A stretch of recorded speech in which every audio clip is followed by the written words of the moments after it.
In this short video, I want to show you how to use mask to fade an edge of an image. I have two files open. Actually, I have just a blank canvas on this first file. Then I have a picture of this lighthouse. I'm going to arrange these so I can easily drag the drag the lighthouse over into my blank canvas. Click and drag it over. Go ahead and close that one. All right, so here's our image. And I know off the bat that I want to get rid of the right side of that, so I'm going to go ahead and select that just with the marquee tool. Select that part of it and just press delete. That gives us a hard edge, but what if we want to kind of fade this over into there? We can do that by using a mask. I have my image layer selected. I'm going to apply a mask by clicking on this third icon in from the left side at the bottom of the layers panel. That adds a mask, so it adds another little white thumbnail next to the image, and it links them together, which is exactly what you want. Now, a mask is like applying masking tape to an area, so it's going to cover up parts of an area. Or you can remove the masking tape to show you what was underneath it. That's the way a mask works. A mask, once you have a mask applied to the layer, indicated by this extra thumbnail, you can go to your brush tool and use white and black or a gray. So I'm going to start with a black brush. A black takes away and a white brings it back. So just as an example here, I'm going to enlarge my regular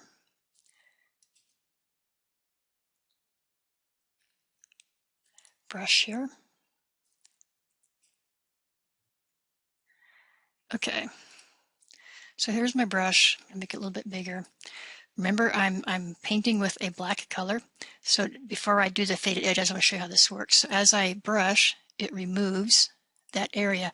Notice the mask here where we see the black, that's where I've painted. Now, what I love about mask is that they're non-destructive. So if I change my foreground to a white and paint over what I just had painted black, I can bring everything back in. That's one reason why I love mask, because it's non-destructive. You can always get back to what you started with. And notice the black area disappears on our mask. Now, if I want to do a faded edge, there's a couple ways I could do this. If I want to keep pretty much all of it and just want to do a faded edge down there, I'm going to grab my brush tool, hold down Shift, and you go back to my black brush, switch my foreground and background, hold down Shift, just do a straight line down, and that gives me a faded edge. That's one way you can do it. You can Control Z that out. Another way, if I want to do more of this, I can use a gradient on that mask. So I'm going to go to my gradient tool. Notice I have black to white already in my color boxes. I'm going to go to a foreground to background, so I'm going to use that option there. Whoops. Now I'm going to apply it on this picture. And I'm never even sure which way to go, so I'm just going to start here and go, hold my Shift key down, go straight out.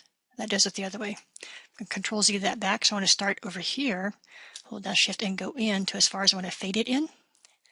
Then release my mouse, and it fades that in. But it left a little edge. It left a little edge here, and I don't like that. I'm going to start further in, hold down Shift, then release. So it fades off that straight edge more. Okay. So, and I can drag further if I do more of a faded edge. That's what I like about the gradient tool, is that you can do as much or as little as you want. And notice what it does to our mask. It actually makes everything black from the right of where I first pressed my mouse. And when I release my mouse, everything to that is white, which leaves the image there. Again, I can bring this back simply by applying my mask in a different direction. I can bring the entire image back. Whoops, not quite true, because it goes from white to black. So one way to bring it back would be to use my brush tool with black and paint it back. Whoops, not black, white. White brings it back, black takes away. Or you could just click on this, do a right click on that thumbnail, notice it's selected, and say delete layer mask, and there's your entire image. Okay, so if a mask something goes wrong with the mask, you just want to start over, just right click on that mask and choose to delete that layer mask. All right, that's your quick introduction into masks.